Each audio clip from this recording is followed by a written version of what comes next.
Hello and welcome to Wall Street Confidential. I'm George Moriarty, executive editor of TheStreet.com, here with Jim Cramer. Jim, how's it going today? Not bad. How about you? I'm doing all right. Now, you and I have had some conversations about organic foods. Right. Whole Foods comes out last night, and they missed. It's bad miss. Big miss. Top line, bottom line.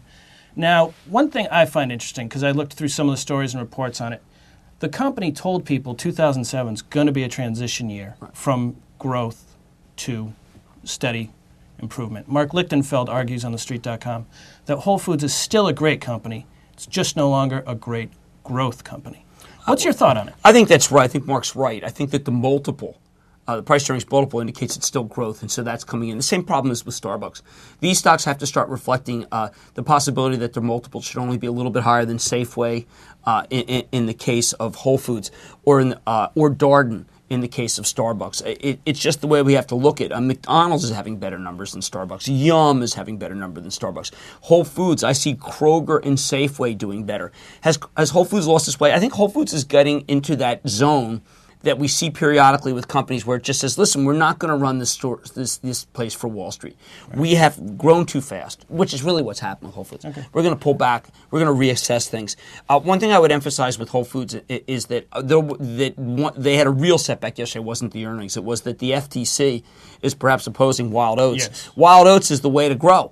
That was the way to be able to raise price. And when they didn't get that, then that told me that then, and that's why I think there's a second wave of selling, because people realized that the way to be able to make their quarter was with wild oats, and they're not going to have that this year. And this now means the second time the FTC has come back to them. Does this it's throw the not good. whole thing? Does this mean the deal doesn't happen? I think it's entirely possible, or it happens in such an unpalatable form that it doesn't make sense. Okay, now I went to Stock Picker today because I'm thinking Whole Foods isn't the organic story. I poked around to try to find some stuff. Sure. I want to give you 4 tickers that showed up most often with it. You tell me your quick thoughts.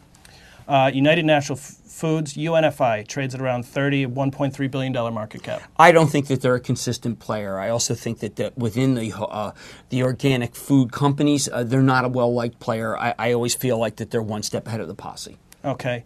Green Mountain Coffee Roasters from New England, my home state, 73. Interesting. Don't feel like I can get an edge on it, frankly. It's a very, it's an underreported company that you really have to dig down, and I wish I lived in Vermont in order to be able to find out more. Too hard to find out. And all the Vermonters are going to be mad at me for calling New England a state now, too. There you go. Hain Celestial. It's so right. There it is. That's the one to do. That has a mantra. It's the mantra for the new food companies. They stumble, they get bought by Pepsi. They don't stumble. They keep growing their multiple and keep growing their earnings. Hain is the way to play organic foods, which is an incredibly strong move. Don't be in the Whole Foods. It isn't working anymore. Hain is the play. Fantastic. Interesting ticker I saw, because it's an old story reading your stuff, Hanson. They come up a lot with Whole Foods. Somewhat surprising. Very tough. Very tough. I feel it's peaked. I feel like that in general what's happened with Hanson is that it's become a well-covered company, trades in a range, it's range-bound. No edge to that one at all. I would not be trading that. I'd buy Jones Soda under 20. I think that's better than Hanson. There you go. That's Wall Street Confidential on the organic food makers. I'm George Moriarty. He's Jim Cramer. Stay tuned for more from TheStreet.com.